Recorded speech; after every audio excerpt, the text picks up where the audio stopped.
wabarakatuh. Yang terhormat Kepala SD Negeri 4 Begadung, Bapak Drasoma SPD, serta Bapak Ibu Dewan Guru dan staf SD Negeri 4 Begadung yang saya hormati. Mohon izin, hari ini saya akan melaksanakan diseminasi tentang penerapan pengalaman budaya positif sebagai pemenuhan tugas calon guru penggerak modul 1.4. Di depan saya tampilkan menyebarkan pemahaman penerapan pengalaman budaya positif modul 1.4. Kemudian apa yang dimaksud dengan budaya positif? Di sini terdapat beberapa konsep inti budaya positif. Yang pertama, perubahan paradigma belajar atau perubahan pandangan tentang belajar. Yang kedua, disiplin positif, yaitu pelaksanaan disiplin positif pada tingkat sekolah. Nilai-nilai kebajikan atau nilai kebaikan yang ditanamkan. Kemudian motivasi perilaku manusia. Selanjutnya posisi kontrol guru, nanti akan diterangkan lebih lanjut. Keyakinan kelas, kebutuhan dasar manusia, dan yang terakhir tentang segitiga restitusi. Dari ke-8 konsep inti budaya positif akan saya angkat beberapa. Di sini yang pertama dengan pembelajaran paradigma baru. Di sini saya jelaskan di depan. Pembelajaran dengan paradigma baru merupakan pembelajaran yang dirancang berdasarkan prinsip pembelajaran berdiferensiasi, atau kita bisa mengelompokkan peserta didik sehingga peserta didik belajar sesuai kebutuhannya berdasarkan tahap perkembangan sesuai teori psikologi modern untuk mewujudkan profil pelajar Pancasila. Jadi dengan paradigma baru kita mengangkat pembelajaran yang berdiferensiasi agar kita bisa memberikan materi kepada peserta didik sesuai dengan kebutuhannya dan kemampuannya. Di sebelah sana ada 6 profil pelajar Pancasila, itu beberapa yang sudah kita terapkan di SD kita. Kemudian selanjutnya ada miskonsepsi teori kontrol, ilusi guru atau pemahaman guru bisa mengontrol murid, dan yang kedua ilusi bahwa kritik dan membuat rasa bersalah mampu menguatkan karakter. Yang ketiga ilusi bahwa semua pengetahuan positif efektif dan bermanfaat. Yang terakhir ilusi bahwa orang dewasa berhak memaksa. Itu beberapa miskonsepsi atau hal-hal yang terkadang kurang kita pahami sebagai guru. Jadi guru tidak harus menyalahkan murid, dan orang dewasa tidak berhak memaksa murid atau anak-anak. Selanjutnya tentang mengubah paradigma stimulus respon ke pendekatan teori kontrol. Jadi seorang guru harus memberikan stimulus atau rangsangan atau pancingan kepada siswa hingga bisa menentukan kontrol apa yang akan diambil. Yang pertama, realitas atau kebutuhan kita sama, teori kontrol yang diambil adalah kebutuhan kita berbeda. Kita lanjut. Kemudian semua orang melihat hal yang sama, tetapi teori kontrolnya semua orang memiliki gambaran yang berbeda. Ada 1, 2, 3, 4, 5, 6, 7, 8, 9 di sini stimulus dan respon. Satu yang akan saya angkat yaitu disiplin positif. Cara atau salah satu cara penerapan disiplin yang bertujuan untuk menumbuhkan kesadaran serta memberdayakan peserta didik tanpa imbalan penghargaan, ancaman ataupun hukuman. Kepada ataupun kita memberikan pendekatan atau kita mengajak peserta didik untuk memahami bahwa apa yang dilakukan itu salah, agar anak-anak bisa merasa sadar dan menumbuhkan kesadaran. Kemudian yang kedua, sebagai pendidik tujuan kita adalah menciptakan peserta didik yang memiliki disiplin sehingga mereka berperilaku mengacu pada nilai-nilai kebajikan yang saya tampilkan. Yang pertama, profil pelajar Pancasila yang merupakan tujuan kita semua. Belajar ini kita berharap siswa-siswi kita atau murid-murid kita bisa memiliki prinsip ataupun tujuan menjadi yang memenuhi kriteria profil pelajar Pancasila. Antaranya beriman dan bertakwa pada Tuhan Yang Maha Esa dan berakhlak mulia, berkebinekaan global, gotong royong, mandiri, kreatif, dan bernalar kritis. Yang kedua, IBO Primary Years Program atau PYP. Toleransi, rasa hormat, integritas, mandiri, menghargai, antusias, empati, keingintahuan, kreativitas, kerjasama, percaya diri, dan komitmen. Yang ketiga, life skill atau keterampilan hidup, dapat dipercaya, lurus hati, pendengar atau pendengar yang aktif, tidak merendahkan orang lain dan memberikan yang terbaik dari dirinya sendiri. Dan 5 kebutuhan dasar manusia. Kita sebagai manusia memiliki 5 kebutuhan dasar pokok. Yang pertama, bertahan hidup. Kita pasti ingin bertahan hidup dengan memenuhi makanan, pakaian, tempat tinggal, keamanan, dan kesehatan, atau yang dulu kita sebut primer, sekunder, dan tersier. Yang kedua, kasih sayang dan rasa diterima. Kita sebagai manusia juga ingin memiliki rasa yang bisa diterima oleh orang lain, diperdulikan, berbagi, kerjasama, dan menjadi bagian dalam kelompok. Yang ketiga, penguasaan. Kita tentunya memiliki harga diri, keinginan untuk dianggap, diakui, keinginan untuk memimpin, dan juga berprestasi. Yang keempat, freedom. Di sini mandiri, memiliki pilihan, mencoba hal baru, mampu mengendalikan arah dirinya sendiri. Yang terakhir, kesenangan, bermain, humor, antusiasme, dan juga tertawa. Termasuk sesekali kita melaksanakan kegiatan di luar sekolah, itu bisa meningkatkan kesenangan untuk guru dan juga murid, sudah tentu. Kemudian selanjutnya, motivasi perilaku manusia. Yang pertama, motivasi ekstrinsik atau yang berasal dari luar untuk menghindari ketidaknyamanan atau hukuman. Yang kedua, untuk mendapatkan imbalan atau penghargaan dari orang lain. Kemudian yang terakhir, motivasi intrinsik atau dari dalam diri sendiri untuk menjadi orang yang mereka inginkan dan menghargai diri sendiri dengan nilai-nilai yang mereka percaya. Di sini ada 3 jenis perlakuan kita terhadap murid. Yang pertama, hukuman. Hukuman di sini terbagi menjadi 4. Yang pertama, tidak terencana atau tiba-tiba. Yang kedua, tidak melibatkan murid atau murid tidak tahu apa yang terjadi. Yang ketiga, bersifat satu arah, kita sebagai penghukum. Yang kedua, yang keempat, berupa hukuman fisik ataupun psikis. Kemudian yang kedua, konsekuensi. Pertama, terencana dan sudah disepakati sesuai dengan peraturan yang dibuat. Yang kedua, murid tetap dibuat tidak nyaman. Yang ketiga, sikap guru selalu memonitor murid. Dan yang terakhir, restitusi. Ini yang mulai digalakkan dan dicanangkan.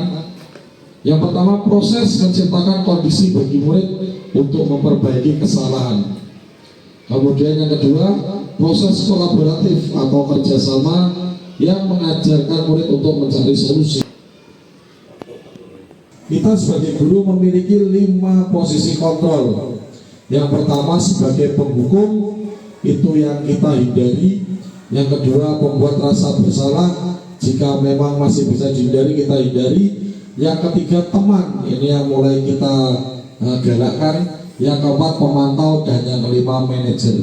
Dari kelima posisi kontrol ini, yang paling utama dan paling diharapkan untuk dilaksanakan adalah sebagai manajer.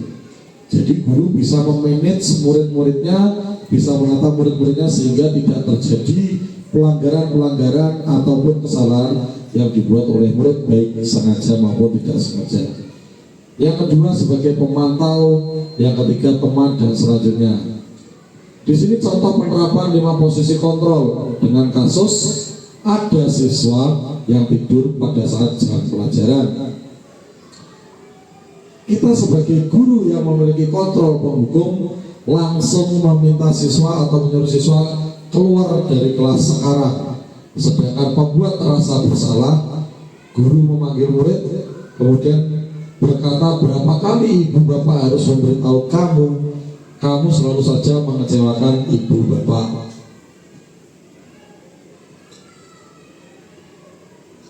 Kemudian yang ketiga, posisi kontrol sebagai teman dengan mengucapkan kata-kata, ayolah nak, ikuti dan patuhi apa yang sudah menjadi keyakinan kelas, tolong bantu bapak ya. Baiklah, kali ini saya maafkan, sekarang cuci mukamu dan kembali mengikuti pembelajaran, tetapi lain kali jangan diulangi lagi ya. Itu sebagai teman. Yang keempat, sebagai pemantau, di sini guru hanya mengingatkan, hari ini kamu sudah melanggar keyakinan kelas, apakah kamu tahu konsekuensinya? Jadi guru tinggal memantau dan mengingatkan saja. Dan yang terakhir, sebagai manajer, posisi kontrol tertinggi sebagai seorang guru adalah manajer. Apakah kamu tahu kesalahanmu? Kira-kira bagaimana kamu memperbaiki kesalahanmu? Dan ini adalah yang diharapkan untuk perkembangan pendidikan di Indonesia ke depan. Jadi guru tidak menjadi penghukum, tidak menjadi pembuat rasa bersalah, tidak menjadi teman yang terlalu akrab pada siswa, tetapi guru diharapkan dapat menjadi manajer dan juga pemantau terhadap murid-muridnya. Di sini dari paparan 5 posisi kontrol tersebut, posisi kontrol apakah aku? Kita diharapkan sama yang seperti saya sampaikan tadi ya. Kemudian kita berinjak kepada keyakinan kelas. Keyakinan kelas merupakan perkembangan dari peraturan kelas. Sama seperti peraturan kelas, tetapi lebih bersifat positif. Jika di peraturan kelas ada tulisan dilarang ramai, tetapi di keyakinan kelas lebih positif lagi, ayo kita menjaga ketenangan kelas bersama-sama. Seperti itu. Mengapa keyakinan kelas? Mengapa bukan peraturan kelas? Di sini ada beberapa tahapan pembentukan keyakinan kelas. Lebih abstrak dari perkataan universal atau yang umum. Ketiga, dibuat dalam bentuk positif. Yang keempat, disesuaikan dengan kondisi kelas. Yang kelima, melibatkan semua warga kelas. Kemudian di sini ada segitiga restitusi yang menjadi bagian dari kita atau hal yang ingin kita terapkan pada setiap siswa yang ada di sekolah kita. Pengertian dari restitusi itu merupakan proses kolaboratif yang mengajarkan murid untuk mencari solusi untuk masalah dan bagaimana mereka harus memperlakukan orang lain. Melalui restitusi kita dapat membantu peserta didik menjadi lebih baik dan memiliki tujuan, disiplin positif, serta memulihkan dirinya setelah berbuat salah. Jadi tujuan dari restitusi adalah memberi pemahaman kepada anak, melakukan pendekatan secara halus, dan anak bisa menyadari apa yang menjadi kesalahannya serta memperbaiki dirinya sendiri. 3 langkah dalam segitiga restitusi. Yang pertama, menstabilkan identitas. Berdasarkan prinsip kesalahan bagian dari proses pembelajaran. Jadi guru diminta untuk menstabilkan identitas siswa. Maksudnya adalah apakah benar-benar melanggar keyakinan kelas. Yang kedua, memvalidasi tindakan yang salah. Tindakan yang dilakukan tadi apakah sudah benar atau salah. Di situ nanti anak akan mengerti jika tindakan tersebut salah. Seperti yang dilakukan Budia tadi, itu merupakan salah satu tindakan segitiga restitusi. Pada saat menanyai Vano dan juga Jovan tadi tentang kesalahannya, itu perbuatan yang salah atau yang benar. Tetapi karena tadi Vano masih kecil, dia menjawab tidak tahu, dan mungkin itu bisa diterapkan pada usia anak yang lebih tinggi. Kemudian yang ketiga, menanyakan keyakinan. Murid ditanyai apakah setelah melakukan kesalahan dan mengerti akan kesalahan tersebut serta sadar, itu apakah murid akan memperbaiki kesalahan tersebut dan tidak mengulanginya, dan itu akan meningkatkan motivasi murid untuk menjadi lebih baik. Itu 3 langkah dari segitiga restitusi yang diharapkan bisa diterapkan di semua sekolah di Indonesia. Kemudian praktik penerapan segitiga restitusi. Di sini saya memiliki 1 kasus. Yang pertama tadi sama saya geser ke sini, tidur pada waktu pembelajaran. Pada saat mengajar mata pelajaran bahasa Indonesia di kelas, ada salah satu murid yang tertidur dengan lelap. Ternyata siswa tersebut bermain game hingga larut malam, tanpa menyadari bahwa paginya murid tersebut akan nampak lelah dan mengantuk sehingga tidur pada saat pelajaran. Dan itu memang benar-benar terjadi pada kelas-kelas kita, gitu. Jadi terkadang ada anak yang tidur pada saat jam pelajaran.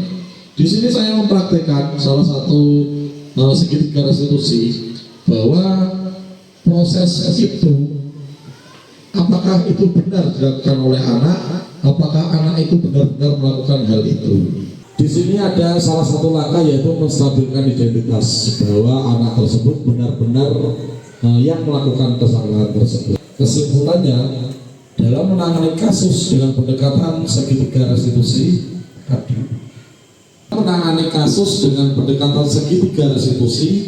guru diharapkan dapat memposisikan dirinya sebagai manajer dengan mengajukan pertanyaan-pertanyaan bermakna yang mampu membuat murid menjadi lebih mandiri, percaya diri, dan bertanggung jawab. Itu merupakan kesimpulan dari pelaksanaan segitiga restitusi pada kasus yang saya angkat tadi. Kemudian yang kedua, dalam penerapan program disiplin positif, hendaknya guru memiliki standar kepribadian, profesional, dan sosial yang baik, di mana guru mampu merefleksi dirinya dalam posisi kontrol saat ini. Bagaimana perjalanan dirinya sebagai among atau manajer yang mampu menuntun murid-muridnya menjadi insan yang mandiri, merdeka, dan bertanggung jawab sesuai dengan standar nasional pendidikan. Mungkin itu saja yang dapat saya sampaikan. Kurang lebihnya saya mohon maaf. Mungkin jika ada pertanyaan bisa disampaikan. Monggo Bapak Ibu. Baiklah, silakan. Terima kasih Pak Dewan atas waktunya. Penerapan segitiga restitusi ini apakah dapat diterapkan dari banyak kasus, karena variasi kasus tentu beraneka ragam di dalam pembelajaran yang kita dapati di kelas masing-masing. Kira-kira mungkin Pak Tio bisa mencontohkan dengan bentuk contoh lain, kemudian terapan kita sebagai seorang manajer dari terapan segitiga restitusi itu seperti apa? Terima kasih.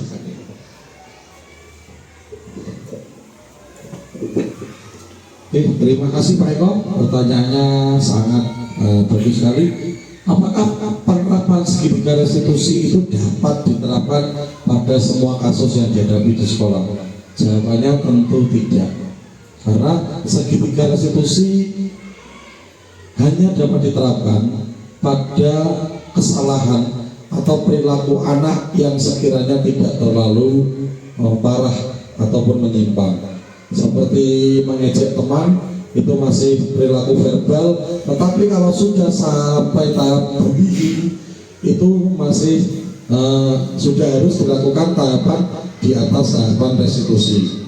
Kemudian contoh penerapan restitusi yang bisa kita terapkan selain seperti contoh di atas adalah pada saat anak bermain di kelas ramai sendiri bersama teman, kemudian anak tersebut bisa dipanggil dan kita terapkan segitiga restitusi atau langkah-langkahnya sehingga anak tersebut dapat memahami kesalahan yang dibuat dan mau berusaha untuk memperbaiki kesalahan dan juga pelanggaran yang dibuat oleh anak tersebut.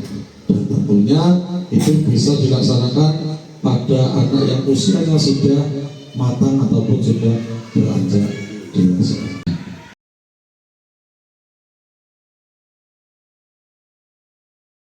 Kasus 1, ada siswa yang tertidur saat jam pelajaran.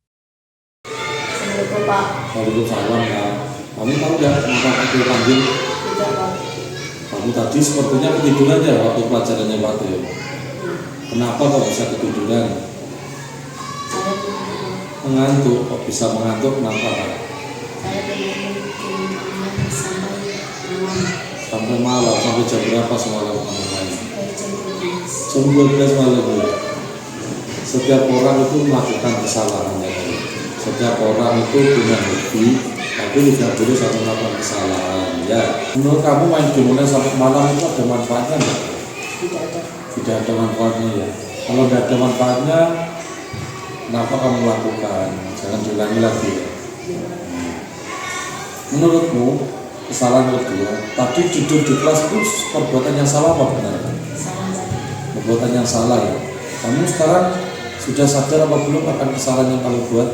Sudah saya buat saya minta maaf. Oke, kalau sudah sadar dan minta maaf, berarti apa yang akan kamu lakukan ke depan untuk memperbaiki kesalahan ini? Saya tidak akan kenal-kenalnya sampai malam dan tidak akan ketiduran kelas.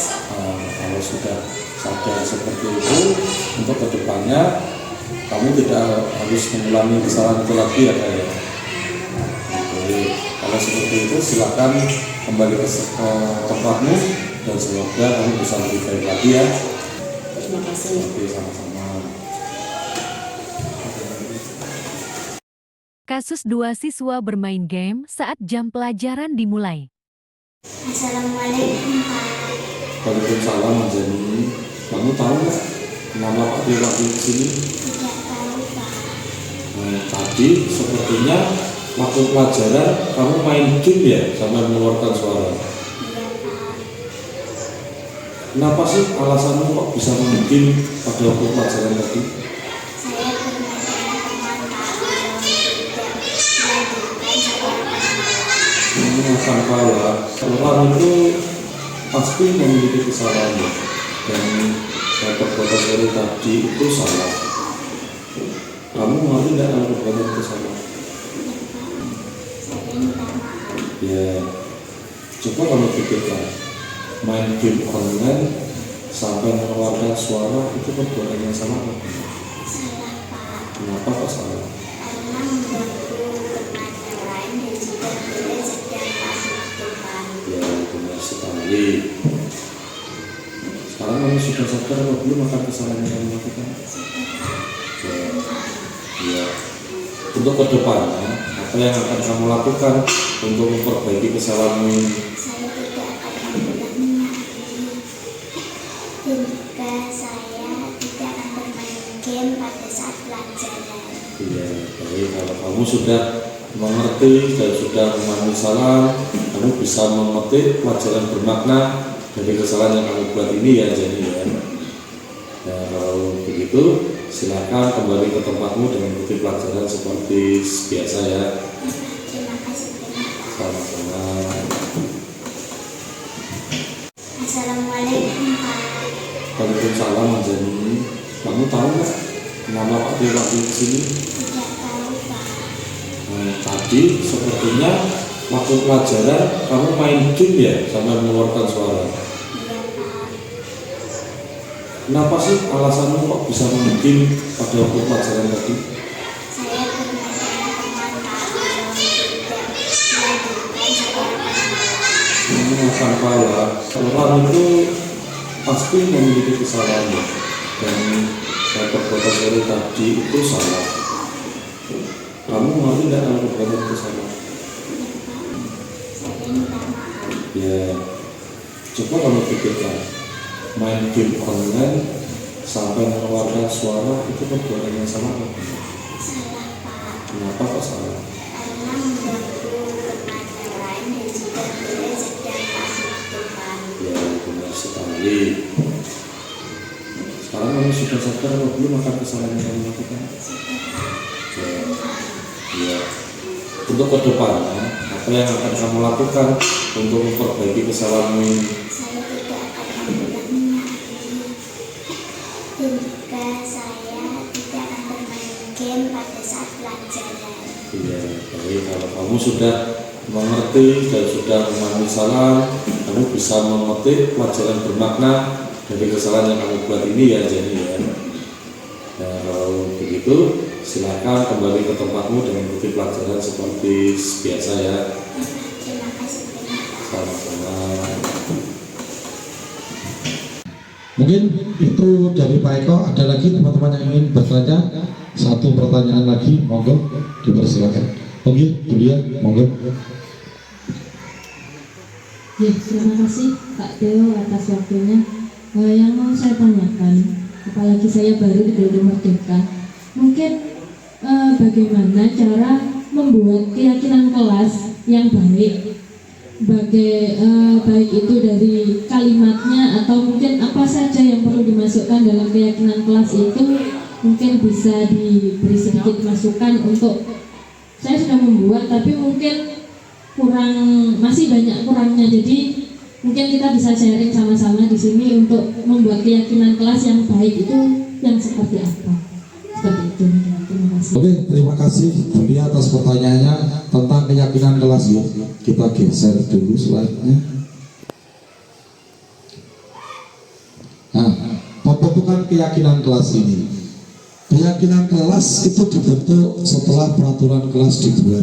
Di sini ada 5 tahapan atau 5 dasar pembentukan keyakinan kelas. Yang pertama lebih abstrak dari peraturan, jadi tidak sejelas peraturan. Yang kedua berupa pernyataan universal atau yang bersifat umum. Ketiga dibuat dalam bentuk positif. Nah, ini yang membedakan antara peraturan dan juga keyakinan. Jika peraturan langsung menjurus dengan larangan, dilarang ramai di kelas. Yang kedua dilarang keluar kelas saat jam pelajaran. Yang ketiga dilarang membawa HP pada saat pelajaran yang tidak berkaitan dengan handphone. Pada keyakinan kelas bisa dibuat lebih positif dengan cara yang pertama kita bermain kata-kata ya. Jadi bermain kata-kata. Yang pertama, mari kita jaga kenyamanan kelas ini. Contohnya seperti itu. Yang kedua tentang HP tadi, gunakan HP pada saat dibutuhkan saja. Nah, itu merupakan beberapa contoh keyakinan kelas yang sudah Bulia buat, mungkin bisa kita kembangkan bersama untuk bisa diterapkan di sekolah kita dan juga bisa diterapkan kepada seluruh murid yang ada di sekolah kita, karena keyakinan kelas itu harus sepersetujuan antara guru dan murid yang ada dalam suatu kelas tersebut.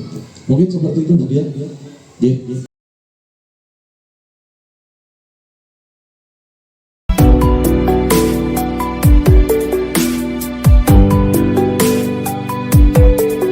Assalamualaikum warahmatullahi wabarakatuh.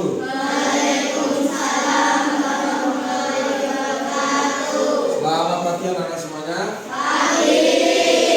Apa kabar kalian hari ini? Sehat, alhamdulillah ya. Nah, sebelum kita mulai kegiatan hari ini, mari kita berdoa ya. Bisa dipimpin berdoa ya. Persiapan berdoa mulai.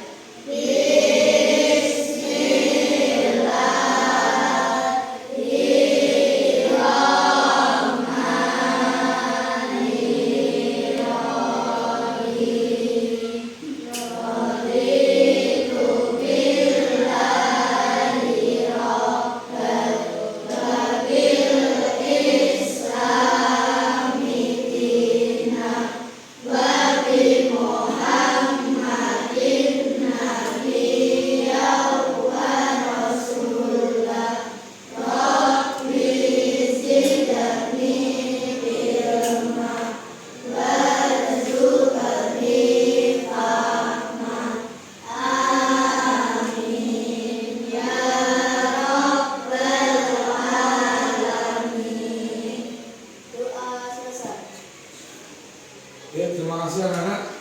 Dengan berdoa kita bisa mendapatkan berkah dan semoga kita mendapatkan manfaat dari pelajaran kita hari ini.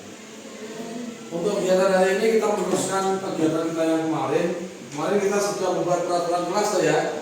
Ya, kita sudah buat peraturan kelas dan hari ini kita akan membuat keyakinan kelas. Tahu kalian apa yang dimaksud keyakinan kelas? Keyakinan kelas itu hampir sama dengan peraturan kelas, tetapi dengan menggunakan kalimat yang positif atau yang lebih baik. Salah satu contoh keyakinan kelasnya apa? Coba, Krisna apa? Kris? Menghargai teman, boleh, itu merupakan salah satu keyakinan kelas. Kalau ditulis lebih lebih lengkap, ayo saling menghargai teman, seperti itu ya. Paham ya? Nanti kita membuat keyakinan kelas bersama-sama. Nanti masing-masing Pak Teo beri kertas untuk ditulis, kemudian ditempel di papan tulis ya. Masing-masing tulis berapa enaknya?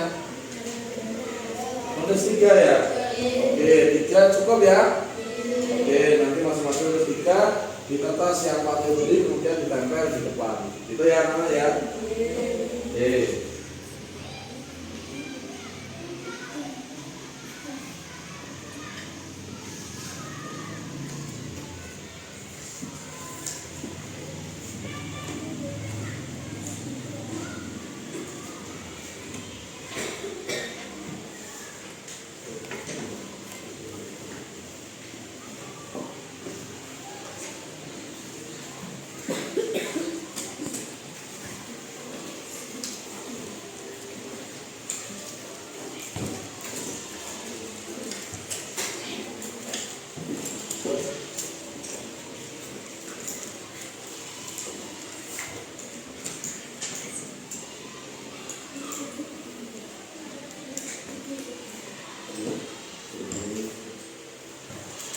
Kalau ada token bisa pakai token ya.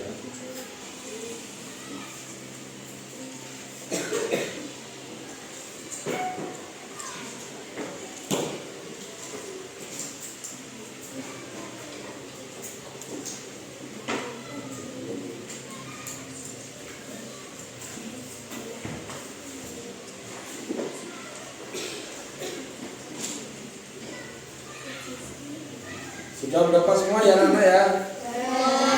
Silakan ditulis. Nanti kalau sudah selesai ditempel di depan ya.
Ya nggak apa-apa.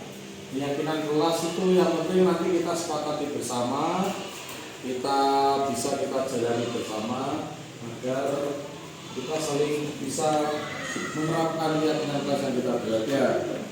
Seperti kemarin sempat Anjani dan Kakak melakukan salah sedikit kan. Kemarin Pak Teo panggil tentang apa kemarin? Bermain game dan ketiduran di kelas ya kan. Kemarin dengan adanya keyakinan kelas nanti kan kalian bisa lebih berhati-hati dan dalam berbuat dan juga agar tidak merugikan diri kalian sendiri.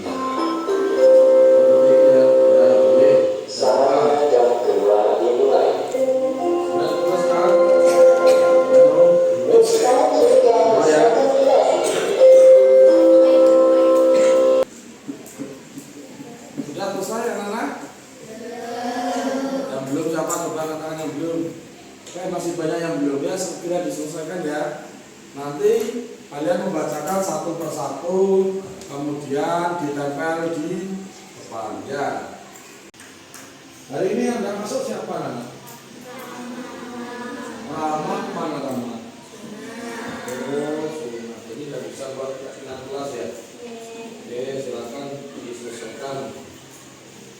Jadi kita sepakat untuk membuat berapa?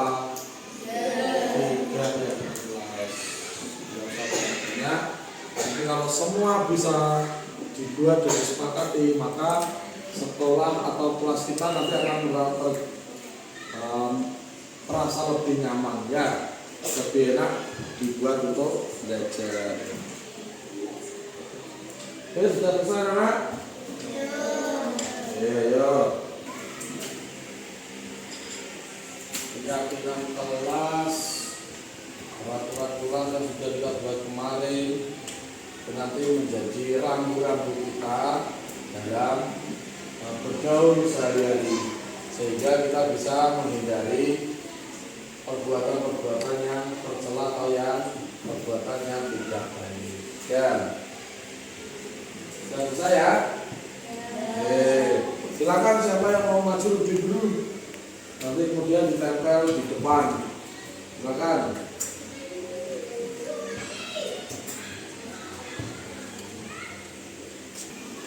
Siapa yang mau maju lebih dulu? Ayo, angkat tangan. Oke, sudah silakan. Dibacakan di depan. Bisa.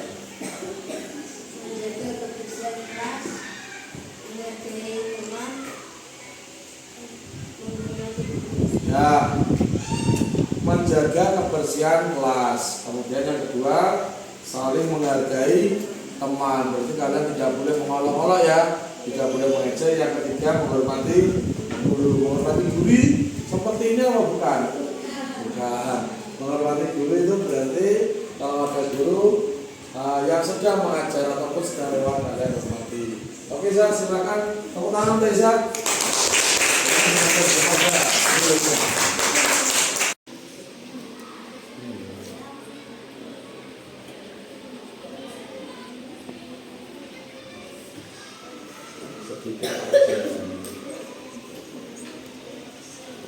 Ini nggak apa-apa, kalian atas ya.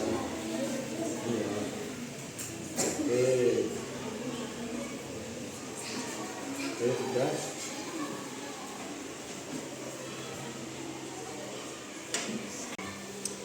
Setelah Isa, siapa yang mau maju silakan. Oke, Rio silakan yuk. Coba dibaca yuk, apa keyakinan yang kamu buat? ayo belajar biar kita pintar. Ayo belajar biar kita pintar. Kemudian Ayo menjaga kebersihan kelas. ya, menjaga kebersihan kelas. Ayo saling menghargai teman dan bapak ibu guru. Ya, ayo saling menghargai teman dan bapak ibu guru semua. Yang ditulis Rio adalah untuk kebaikan kita semua. Tepuk tangan untuk Rio.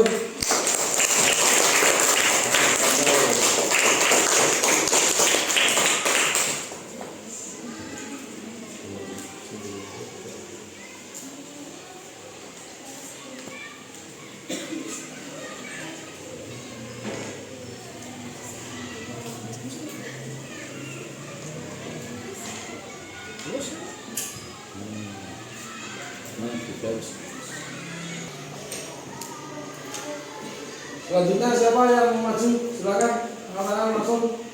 Oke, Pak No, ayo No.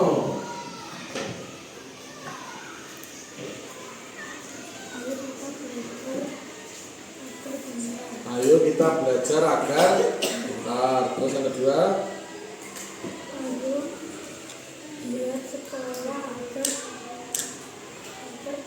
ya, ayo giat sekolah agar pintar. Yang ketiga, bener lah, ya betul sekali. Untuk Pano, tepuk tangan. Ayo saling menolong. Kita harus saling menolong teman-teman dan semua orang.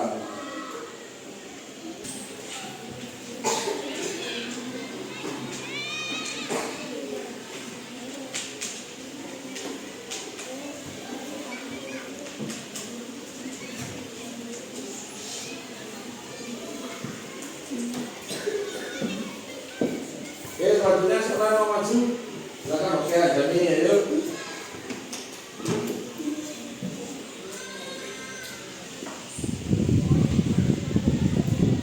Sekolah yang rajin akan menjadi orang sukses. Yang kedua, ayo saling menghargai satu sama lain. Ya, buanglah sampah pada tempatnya dan jaga kebersihan sekolah. Tepuk tangan saja nih. Silakan ditempel. Ini sedikit saja dari saya. Dicukil pakai tangan ya. Nah, pas dikenain tidak apa nih. Yang penting sudah nempel di atas.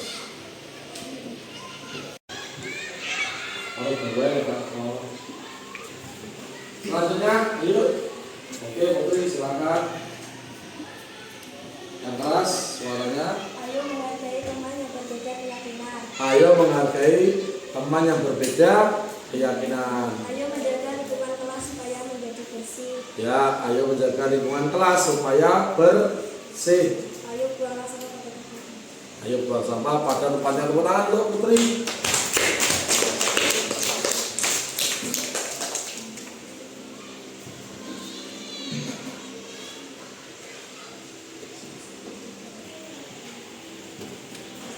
Siapa lagi setelah Putri yang mau maju? Oke, Salsa.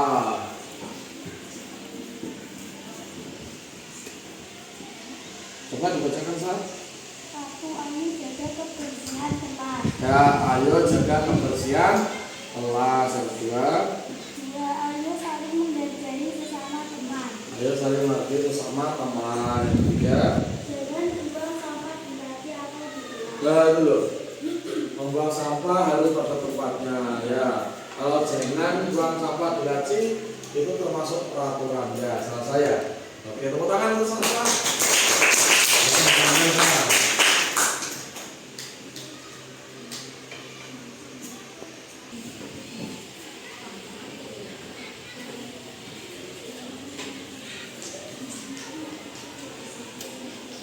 Lagi yang maju silakan dibacakan keyakinan kelas yang dibuat. Ayo, angkat tangan. Ayo maju, langsung maju wes. Zaki, oke, Zaki maju. Yang lain harus punya keberanian untuk membacakan apa yang menjadi keyakinan kalian. Ayo Zaki dibaca. Satu, ayo saling menghormati. Ayo saling menghormati. Dua, ayo belajar yang giat. Ayo belajar yang giat. Ayo semangat untuk belajar. Ayo semangat untuk belajar. Jadi semua yang ditulis oleh Zaki demi kebaikan kita semua dan kebaikan kalian. Ya, tepuk tangan untuk Zaki.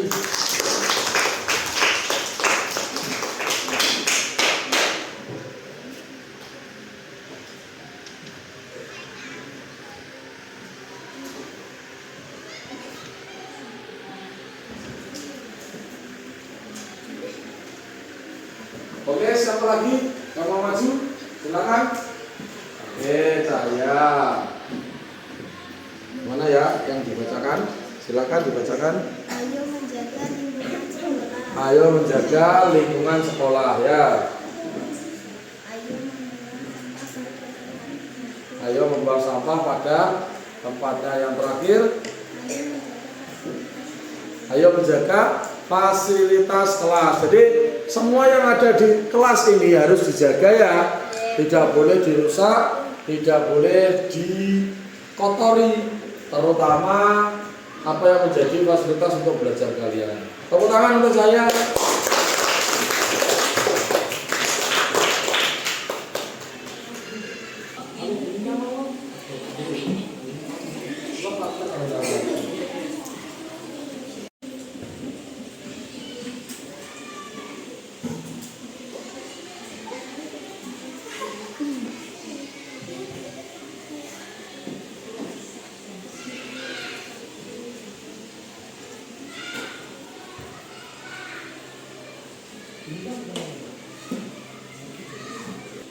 Yuk sudah 1, 2, 3, 4, 5, 6, 7, 8.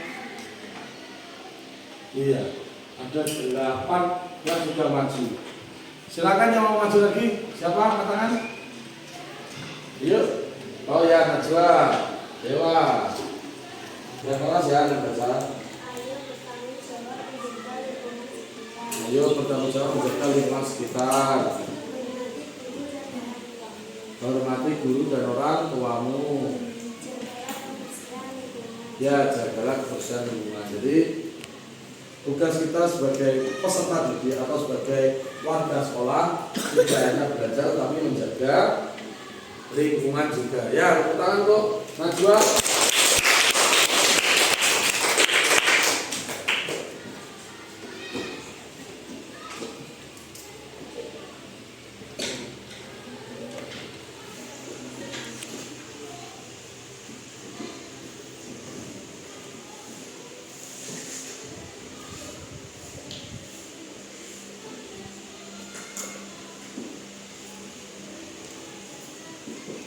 Oke, siapa lagi? Masih baru 9 itu berarti masih ada 15 anak yang belum maju. Silakan angkat tangan, ayo. Oke, Krisna. Kris,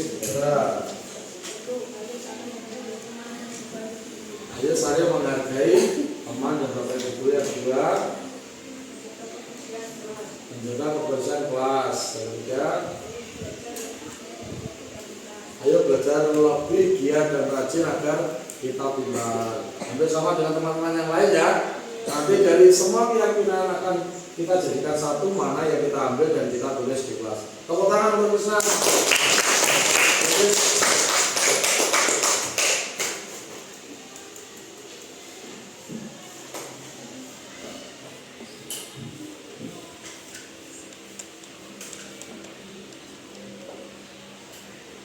Oke, yang lain bisa langsung ditempel di depan ya. Jadi bergantian ditempel, tidak perlu dibacakan. Nanti kita baca bersama-sama dan kita kelompokkan mana yang bisa kita tulis dan mana yang sama. Jadi tidak perlu ditulis 2 kali. Silakan ditempel di depan secara bergantian.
Sudah selesai ditempel semua ya? Dari kesekian ini coba Pak bacakan. Menjaga lingkungan sekolah, membuang sampah pada tempatnya. Menjaga lingkungan ini sama. Kemudian jaga kebersihan sama. Ada menghormati guru dan orang tua. Di sini ayo belajar yang rajin, ini nanti jadi satu di sini. Kemudian menghormati masih fasilitas sama. Berarti ada dua yang berbeda. Yang pertama menjaga lingkungan, kemudian saling menghormati. Yang ketiga belajar yang rajin, itu baru 3. Kita lihat lagi yang sebelah sini, belajar biar pintar sama, saling tolong menolong, itu saling tolong menolong, saling tolong menolong. Kemudian buang sampah tadi sama, sopan dan hormat sama, menghargai teman sama, jaga kebersihan sekolah sama, kemudian saling menghargai teman tadi sama, kebersihan kelas, menghargai teman, menghormati guru, semangat belajar, menghormati teman, ayo menjaga kebersihan kelas, buang sampah, ayo kebersihan lingkungan, saling menghargai, menghormati sama, belajar dengan giat itu masih sama, ayo belajar biar pintar, ayo menjaga kebersihan, saling menghormati masih sama, ayo belajar lebih giat sama, saling menghargai, jangan buang sampah sama, sekolah yang rajin agar menjadi sukses sama, saling menghargai, buang sampah masih sama, menjaga kebersihan, saling menghormati satu sama lain, tidak membedakan satu sama lain masih sama. Nah, di sini ada tambahan menghargai teman yang berbeda keyakinan, itu ya tambahannya. Kemudian kelas menjaga kebersihan sama, menghormati, kemudian jaga kebersihan kelas, menghargai teman, kebersihan kelas, saling menghormati, menjaga kebersihan, menghargai bapak ibu guru, belajar lebih rajin.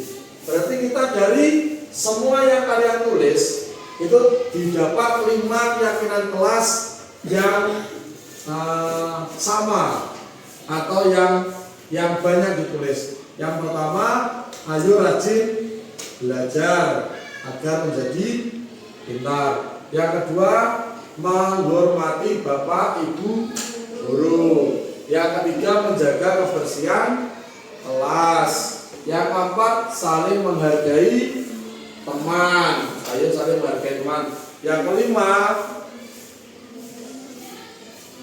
tadi menjaga kebersihan kelas. Ayo membuang sampah pada tempatnya. Ya, jadi 5 itu. Kemudian kalau Pak Teo menambahi 1 boleh apa enggak? Boleh. Pak Teo tambahi, ayo menjaga ketertiban kelas. Ya, jadi saat di kelas kita harus tertib.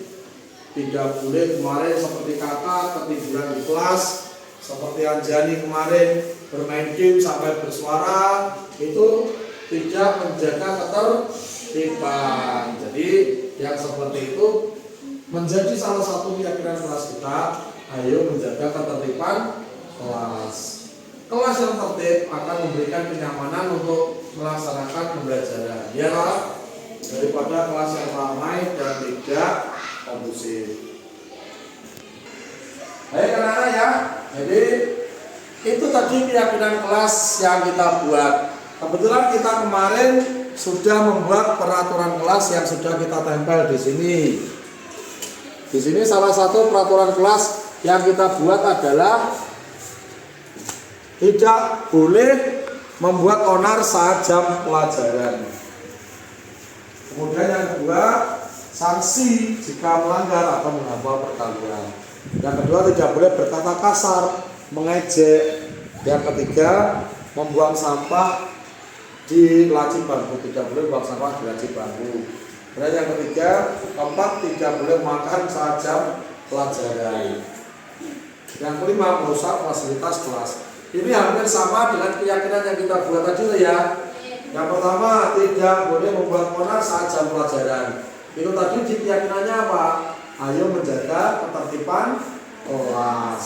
Yang kedua, tidak boleh berkata kasar, mengejek orang tua atau bullying. Ayo saling menghargai teman. Ya toh, itu kan sama dengan yang kita tulis tadi.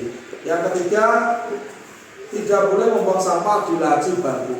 Tadi tulisannya apa? Yang keyakinan kelas kita, ayo membuang sampah pada tempatnya.